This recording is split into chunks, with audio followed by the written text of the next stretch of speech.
I will hand over to Dr. Stott so that she can introduce herself and take us away, please. Thank you. Thank you very much.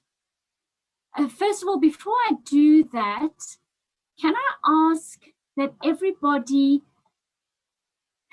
get hold of Socrative? So the reason why I'm saying that now is it then gives you some time while I'm busy speaking about other stuff, like introducing myself. So let me just explain to you how to do that. Okay, the simplest, it depends. Depends if you're busy, if you're using a computer or if you're using an Android or an Apple device. So if you're using a computer, you can simply go to the Socrative website. Let me just, I just want to try and get a link that I'll post in the chat. Yes, I'm just going to post the link in the chat. So if you're using a computer, then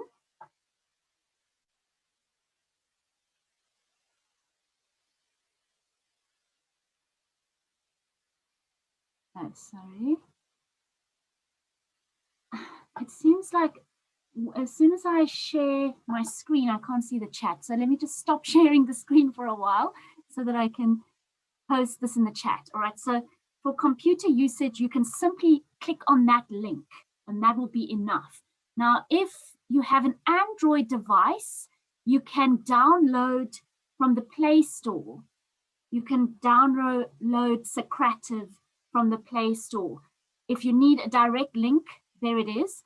I'm guessing if you have some kind of Apple device, you probably don't need any information from me how to get from the App Store, because usually Apple devices, you know, people are a bit more technological. So get the Socrative Student app if you're working on mobile, and if you're working on a computer, then you go to the website, the Socrative website, which is just simply that link that I gave you before. Yeah, so that's for a computer right now. I've put it in more than once. Okay, because this session, I don't know whether it should have been called a demonstration. I think it maybe should rather be called a workshop. I am going to ask you to answer questions so that I can see if you're with me. And so, and we're going to do that via this app called Socrative. It's a fantastic app, and my presentation, or well, my questions are also available for you to download and include in your own Socrative app with your own students. I'll give that link later.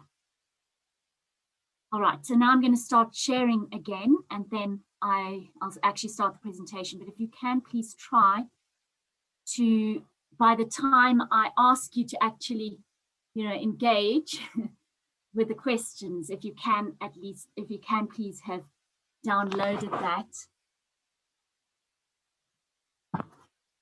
or got access to that. Okay, so what I'm going to do today is I'm going to give you a framework for teaching experimental investigations, which you can use in helping learners to produce an Expo project. And I need to give you some background about that, but maybe let me first just say, why would you even want to do that? Well, one is so that you can get your learners to participate in the Expo for Young Scientists. And if you were in my previous session, you would have heard me speak about why it's so valuable to get them to participate. Expo is just the most wonderful competition that teaches so many important skills for life, cognitive skills that school cannot develop. It develops confidence and a love for science, which school cannot do. So I could speak the entire 40, 50 minutes just about that, but let me move on. Besides that, it also is important for the CAPS curriculum. So here you can see in the physical science CAPS, investigation, inquiry is important. And they do even ask these kind of questions in the exam. So even if all you care about is your learners passing exams, I hope that's not the case, even then, being able to do an investigation and understanding the scientific method is really important. But I hope that everyone here realizes that education is about so much more, and scientific investigations and participating in the Expo for Young Scientists just meets the needs of that so much more. Okay, so then the question is how. It's all very well to say, I want to participate in Expo, I want to give my learners all the best and everything, but how do you actually do it? So let me quickly give you a little bit about my background. Right, so I was a teacher in a classroom for 20 years, and then for the last 10 years, I've been involved in teacher education. And during all of that time, I've been involved in Expo. Now, for the first about 10 years that I was helping learners to participate in Expo, I did it in a very intuitive way, you know, like just trying to make sense of it and just trying to help the very pragmatic way, not structured. And as a result, I was not very efficient. Well, I wasn't efficient at all. So I couldn't help very many learners. I usually maybe had about 10 learners that went through to the regional competition, and they didn't do brilliantly. Well, some did okay, but you know, it wasn't brilliant. Then I realized that I was really being inefficient, because often we would work the whole year on this stuff. We would spend incredible amounts of time working on Expo. But about halfway through the year, we'd suddenly realize, but look, we have to redo the entire experiment because we didn't think about this and that and the next thing. And that's really inefficient. Then I realized I need to systematize this. And so I started working on what has eventually become this book, Experimental Investigations. And I meant it initially just for my own learners, and I made it as a series of worksheets that I implemented in my class. And then I realized as I did that, wow, they don't understand what I'm doing. I think it's so simple. I think it's so logical, but they completely lost. So I need a simpler worksheet. And oh no, even that one is too complicated. I need an even simpler worksheet, and so on, until I developed this book. And then I thought, well, I might as well publish it because I put so much into it. And as a result of this book, suddenly my learners' participation absolutely exploded. I was getting every year over 100 learners participating in the national competition, and all of them were almost all getting medals. And also the amount of time I had to put into it was much reduced. So it became far more efficient. So I know from experience that this book and the method which it's based on, which I'm going to introduce you to today, does really work. Now, how can you access this kind of stuff? Well, obviously you can order the book from me, but I also have a website, learnscience.coza. And on this website, maybe later I can actually go to it and then show you, but it should be quite simple. If you go to the website, then you will see there are tabs at the top, or if you're accessing it via mobile, of course, you need to click the hamburger sign and then you get the things. And then, here on science resources, if you click that, there's a drop down, and one of the options is investigations. And when you go to the investigations page, then you will see something like this. You can expand the drop down list, and you will find many movies that I've made. I have a YouTube channel. You can access it via my website.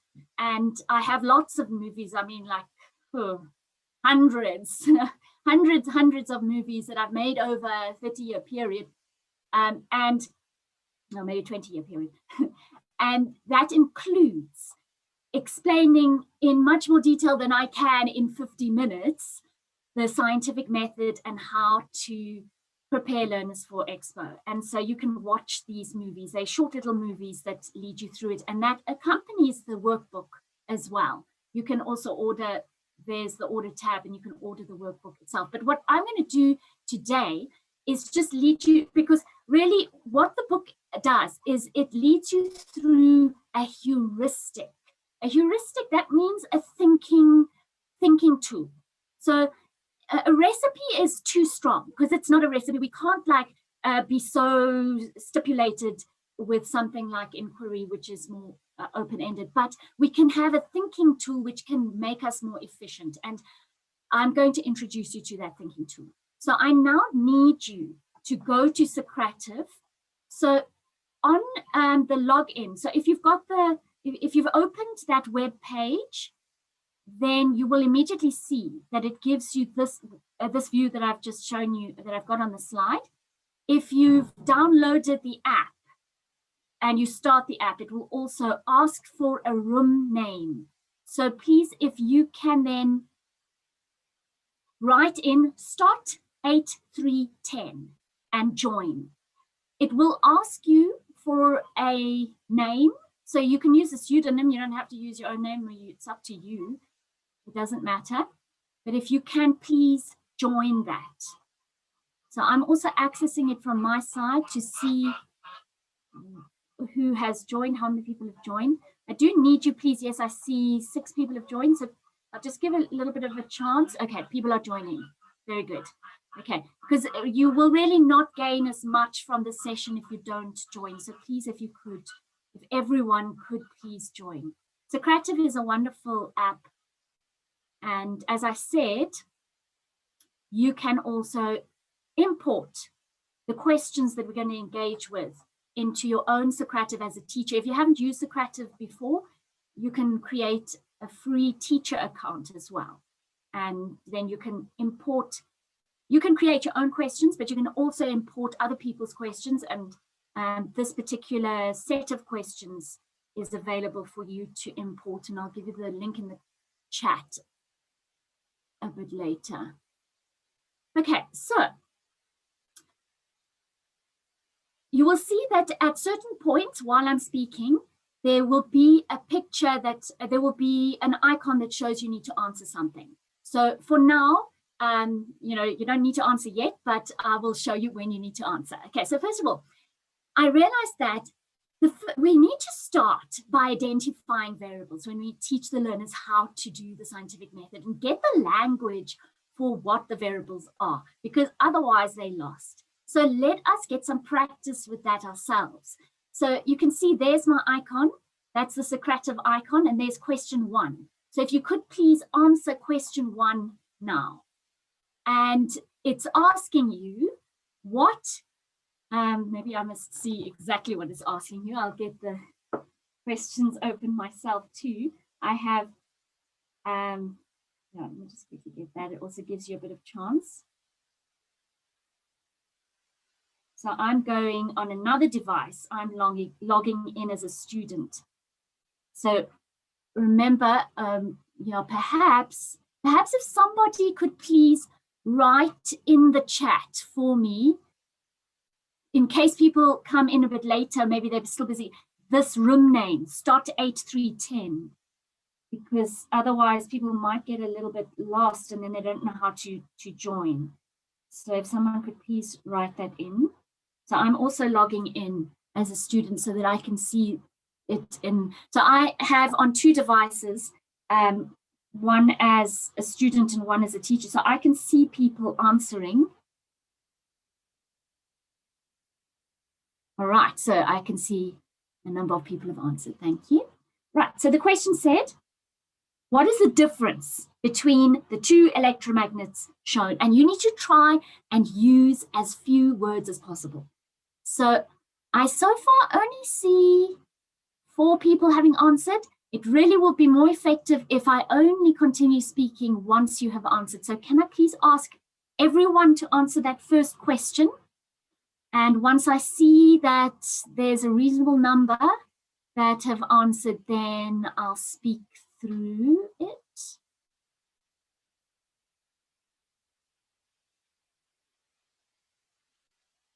I see a few more answers coming in. Okay, so when I ask kids this, often what they will answer is, they might say something like wire. And then you need to help them to see that the wire itself is not the thing, it's something about the wire. So then you ask them, what about the wire?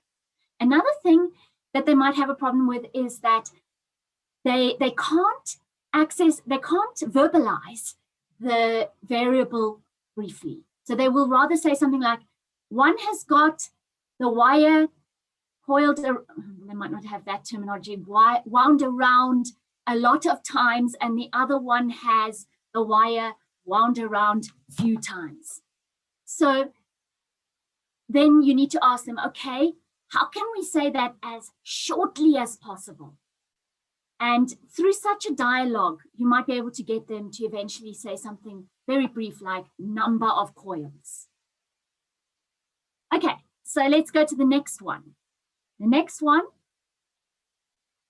what's different between those two sets of beans? So we've got beans placed under this light, and there are 3 beans placed under that light. What is different between those two sets of beans? And try to use as few words as possible.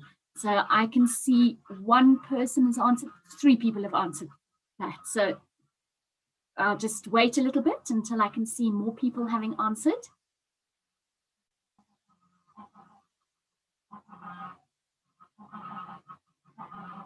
Okay, see some more coming in. So again, often what I'll find is that the learners will say the light is different. And then you need to ask them, what about the light? You see, a variable is never a noun. A variable is never something that you can put the, no, that's not true.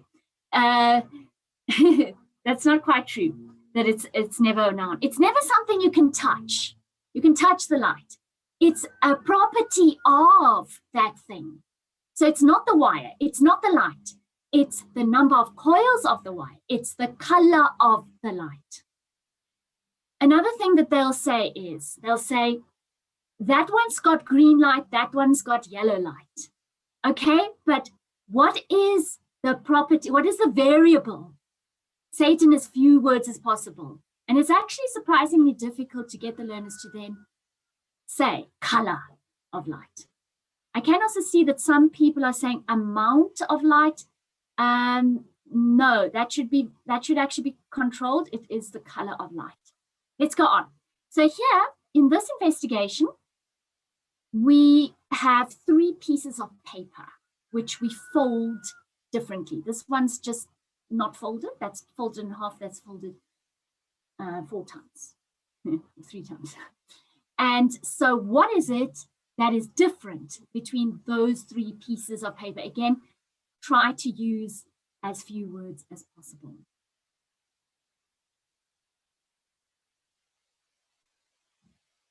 I can see that some people seem to be answering after I've spoken. It really will be more effective if you answer before I speak through the thing, because it doesn't matter if it's wrong. It really doesn't matter. You often learn more if you actually answer wrongly.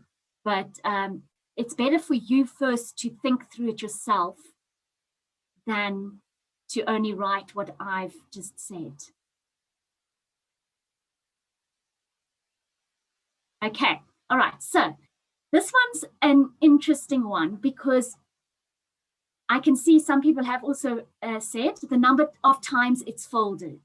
And yes, that is true, but as if we've got, a scientific understanding of what's really happening here, and this is why, some background knowledge is necessary, we'll realize that we only fold it a certain number of times because we're interested in something else. And so what is it that we're really interested in?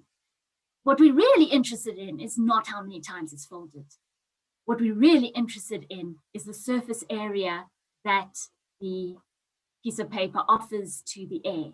So surface area, is the variable. We could say the number of times it's folded is an indicator of that. And that's an important concept, that sometimes we can access the variable directly, and sometimes we need an indicator as a tool to get us to the variable. And we'll speak more about that later.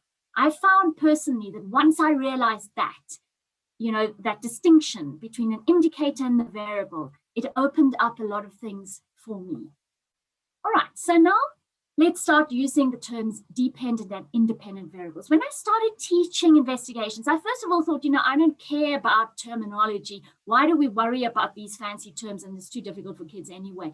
And I soon realized you really do need to use this terminology and make them explicitly identify which is which variable, because that is the foundation of this heuristic, as you're going to see further. Right, so what do these words mean? It's surprisingly difficult for learners to understand what independent and dependent variables are. And I think that's because cause and effect are actually very difficult to understand. And, you know, if we've been doing science for so long, you know, cause and effect is so fundamental to science, it's difficult for us to understand. That is difficult. But anyway, the cause comes first, and it makes the effect happen. And the cause is the independent variable is the cause, and the dependent variable is the effect. Now, throughout this presentation, as well as presentations that I've done on my website, my YouTube channel, I consistently use a color coding system. Red for the independent variable, the cause, and blue for the dependent variable, the effect. You will also see that I've made a lot of movies, not just under that tab, investigations, also within the science section, like on using electric circuits. And I do it from the perspective of this heuristic. Okay, so yes, the independent variable is the cause, that's simplistically. But to in more detail explain what that means, it's the variable that the investigator makes different between the treatments from the start. What do treatments mean? We need to have at least 2 treatments, repetitions of the investigation, but that differ from one another in one way, which is the independent variable. And then the dependent variable is the outcome variable, the effect. It becomes different between the treatments because they were treated differently from the start. So now let's start using that terminology. You can see that here we have 3 of these icons, meaning it's 3 questions. The next 3 questions, questions 4 to 6, make use of this. So if you could please answer those questions.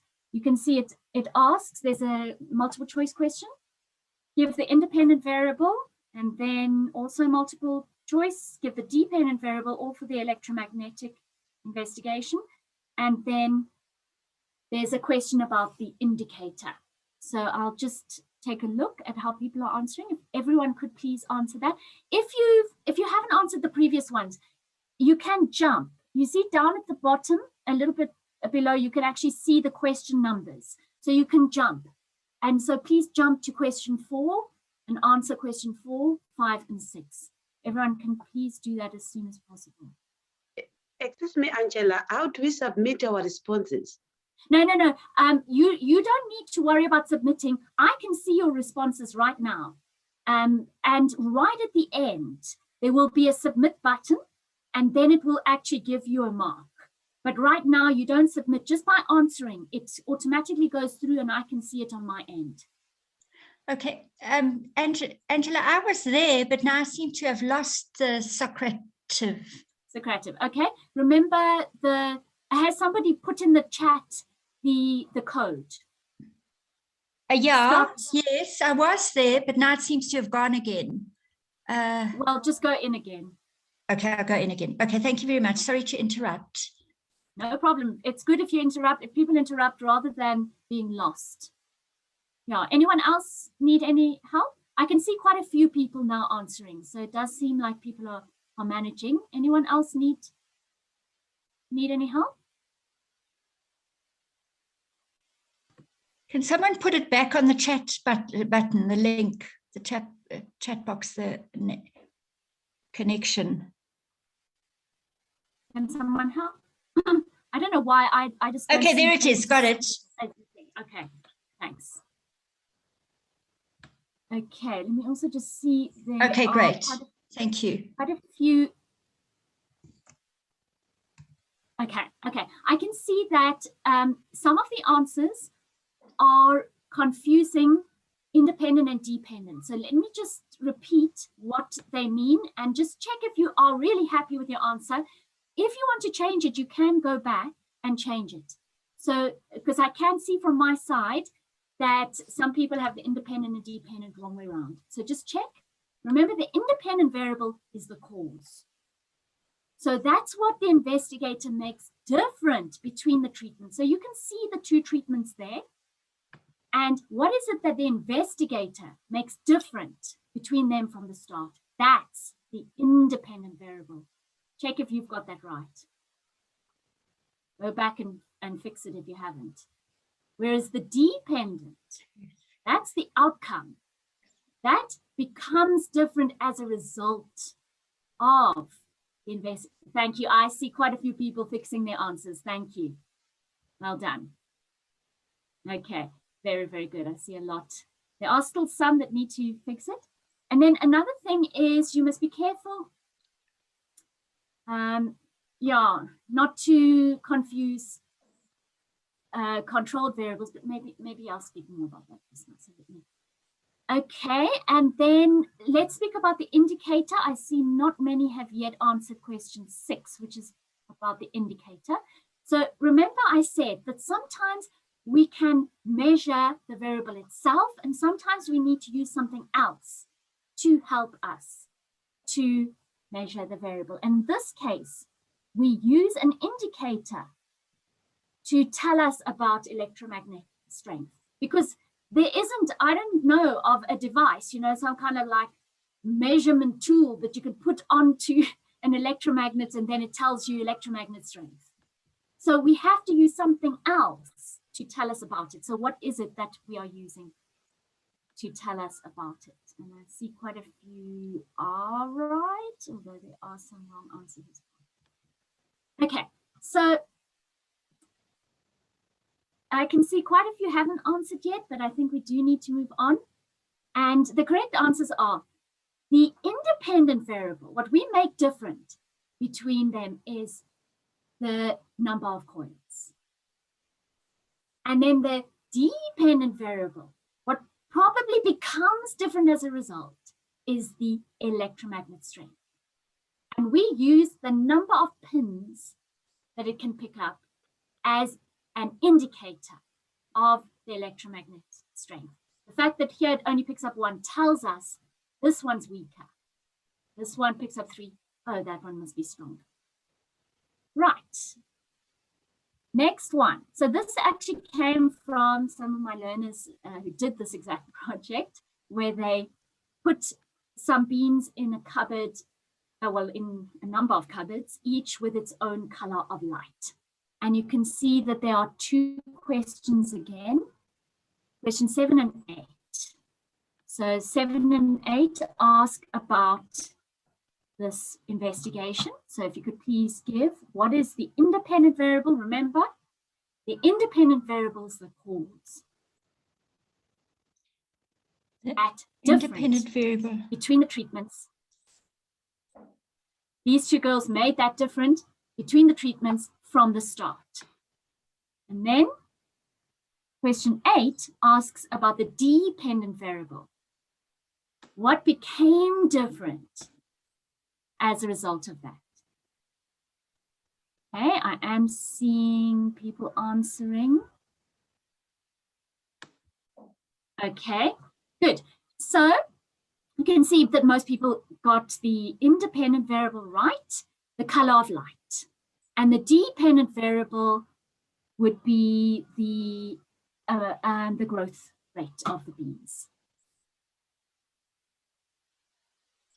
And then let's do a similar thing quickly to this one.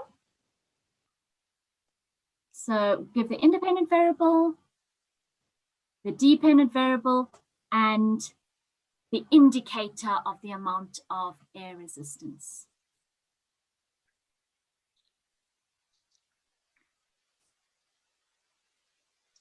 The independent and the, no, don't So you get can it. see question 10, question 9 asks, for the paper falling investigation, what is the independent variable? It's a multiple choice, so you can just choose.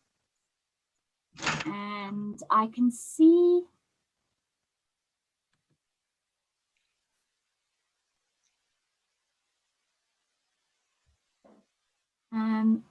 some people also getting independent and dependent wrong way around. So just think it through carefully. The independent variable is what you make different from the start. You as the investigator. It's the cause. And then question 10 asks, what's the dependent variable? Yes? It's Caroline, can I be very stupid here? On Yes. 9, it says the independent variable. Now, would that be the number of folds? But I can't see. Yeah, What would the remember independent variable be? that the number of folds is an indicator of what we're really interested in. So the number of folds isn't the variable itself, because the variable is... I get that, but then what is the independent variable? Just look, and can you see there's something that is related to the number of folds? The density. No. Well, it is actually, but that's not really what one's interested in. Surface area. The surface area is the independent variable. Yes, yes. Because we make them to have a different surface area. Okay, I get it. By folding them, we cause them to have a different surface area. Okay. And then we drop them. So obviously there's some stuff here. Oh, paper falling. Okay, I get it. Okay, I get it. You get it, yeah. Sorry. Fantastic. Yeah, I get it. Thank you for asking. Please, anyone, feel free. So obviously, there's some things here that is assumed that you figure out. So maybe that's not good. Maybe we should actually make it explicit. So you're going to then drop these 3 pieces of paper. And when you drop them, you're going to do something. And what is it that you're going to do, and why are you going to do that? All right, so I can see some people have written it down. You're going to time how long it takes for them to fall a certain distance, maybe like how long it takes to fall 2 meters. But that is an indicator. That's not really what you're interested in. What are you really interested in? You're interested in the amount of air resistance. And the time it takes to fall 2 meters indicates to you the air resistance. Air resistance is actually your dependent variable. Okay, so I think let's move on to a very important part of this heuristic, which is giving the focus question or the research question. And you can give many experimental investigations in this format. How does, and then you name the independent variable, affect, and then you name the dependent variable. So that's why it's so important to know what is the independent and what's the dependent variable. So let's apply that to these investigations. So we have question 12. What is the focus question here? And remember, it's how does independent variable, the cause, the one that you make different at the start between the treatments, affect the dependent variable.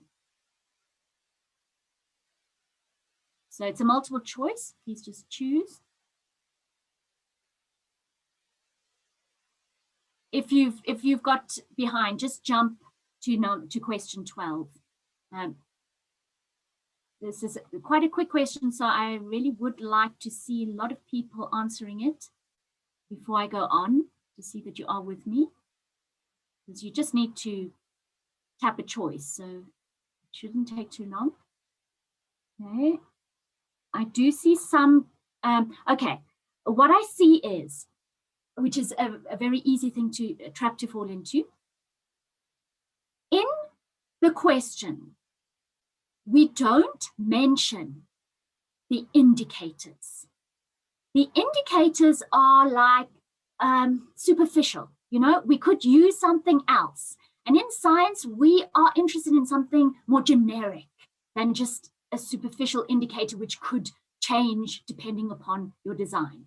So we need to mention the actual variables that we're interested in the question, rather than the indicators themselves. Because look, here we're using the indicator of the number of pins picked up.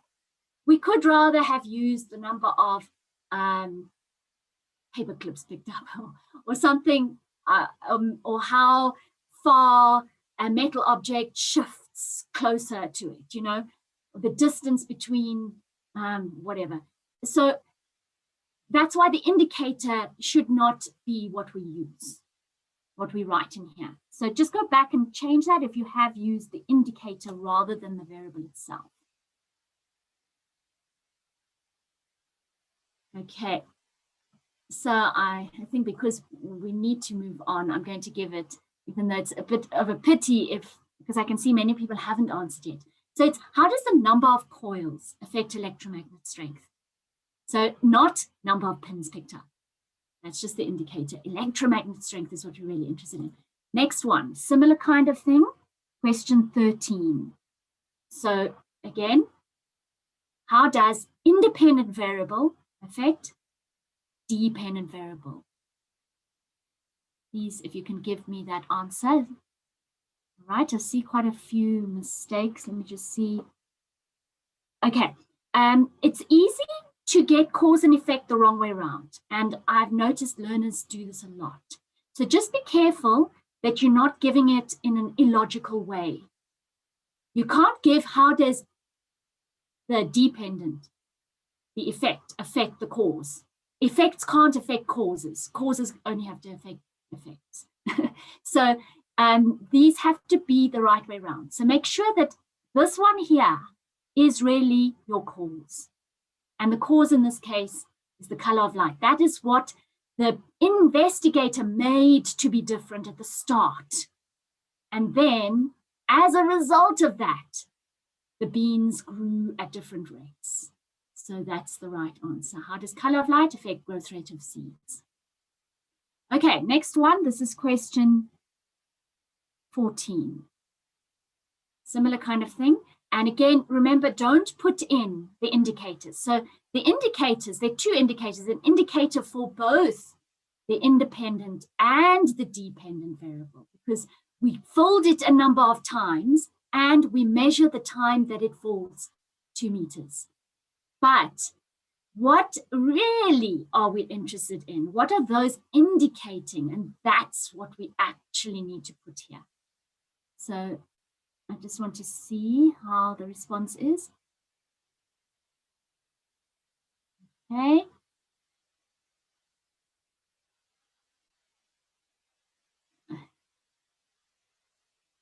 Right, I see quite a few seem to be waiting for me to answer before they answer, or else my system maybe doesn't update quickly enough. But I think we do need to move on for time's sake. All right, so how does surface area? We make them to have different surface areas. How do we do that? By folding them differently. That's not the only way to make different surface areas. We could manufacture something that had different surface areas. So that's why putting the indicator in there is not a good idea. How does the number of times we fold a piece of paper? That's too superficial.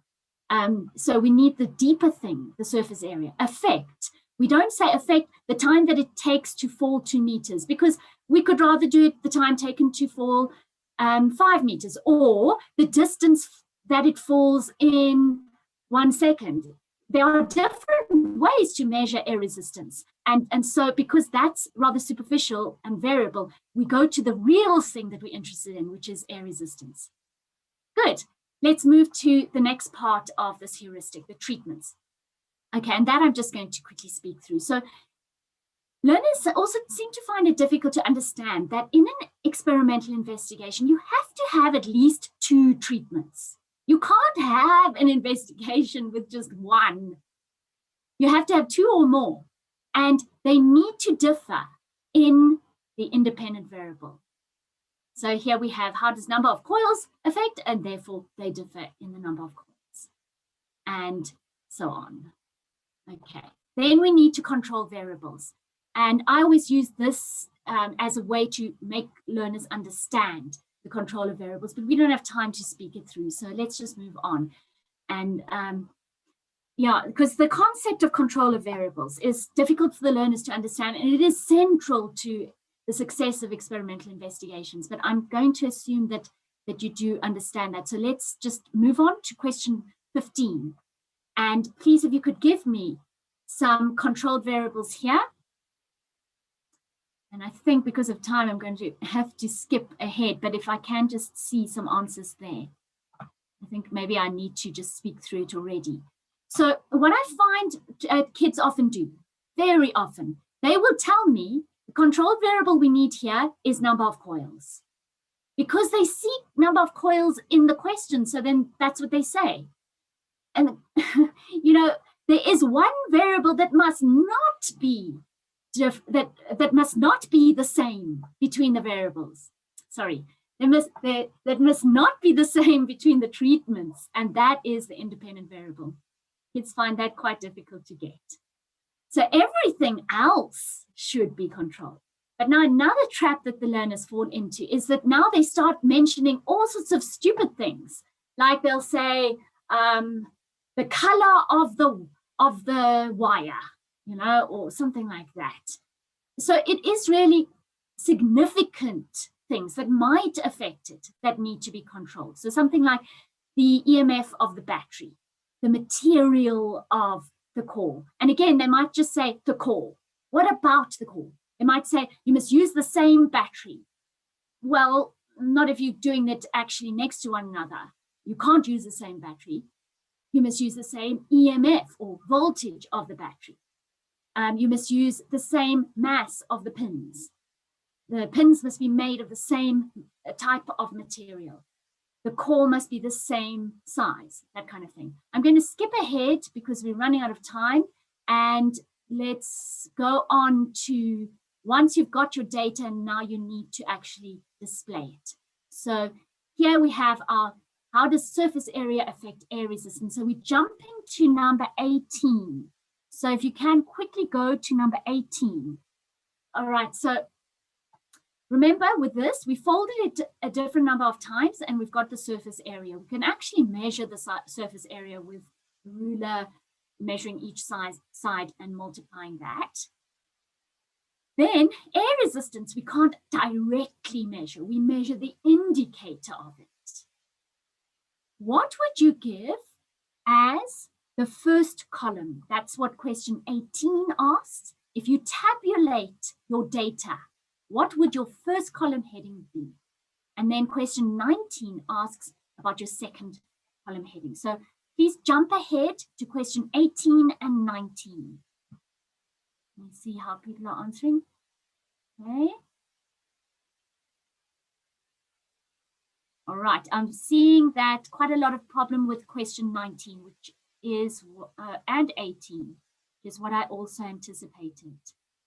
Okay, it is far more effective if you've actually answered it. And I see some people are working right ahead and have gone all the way to the end. Just do make sure that you also listen to me as I give feedback on it, because I can see some who've done that and there are some problems. Okay, so I'm going to speak about it.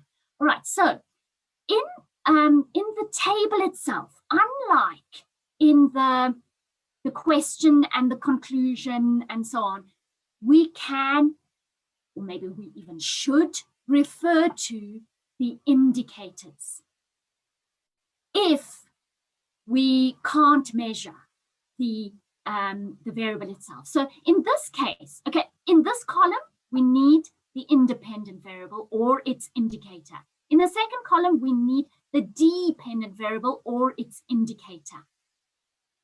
Now, in the case of surface area, we can actually measure the surface area. So let's use that. Surface area, centimeters squared. But in the case of air resistance, we can't actually measure it. So we need the indicator there. So the answer for question 18 would be surface area, centimeters squared, whereas for question 19, we use the indicator. You can't write air resistance there because you can't measure that directly. Time to reach the ground, or maybe it would be time to fall 2 meters in seconds. Right, let's go on to graphing data.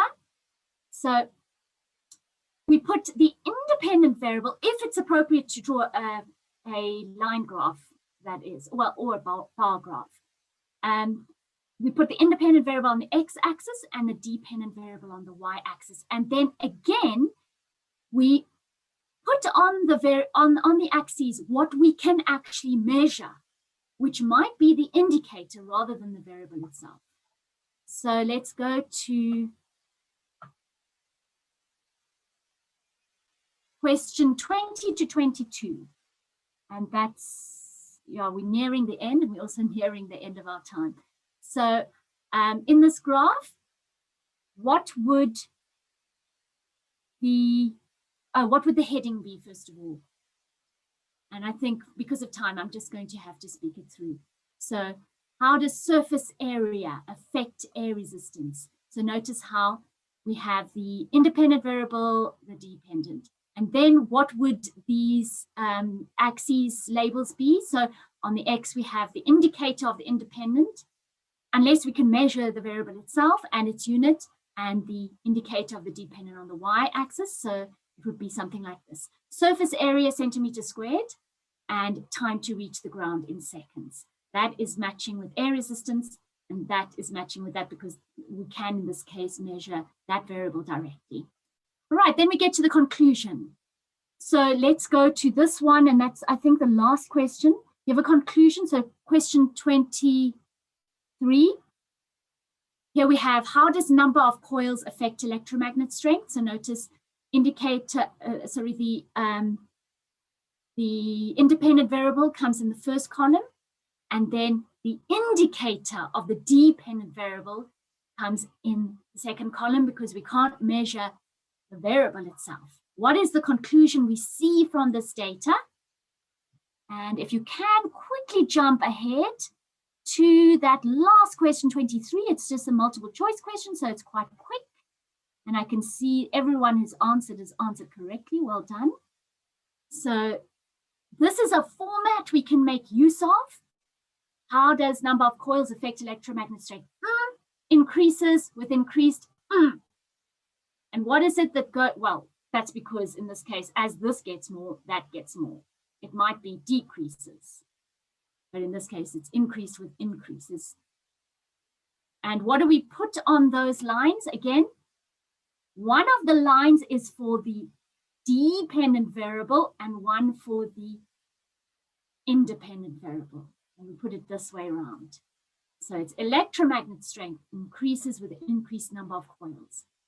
Okay, so I know that I have come to the end of the 15 minutes. So I just want to remind you quickly, because obviously I can only do so much in 50 minutes, but I want to remind you of my book where I lead learners step by step through what I've explained now and obviously more. And on my website, there is a section, investigations. It's under science resources. You get investigations where I have movies guiding learners step by step through this heuristic that I've explained.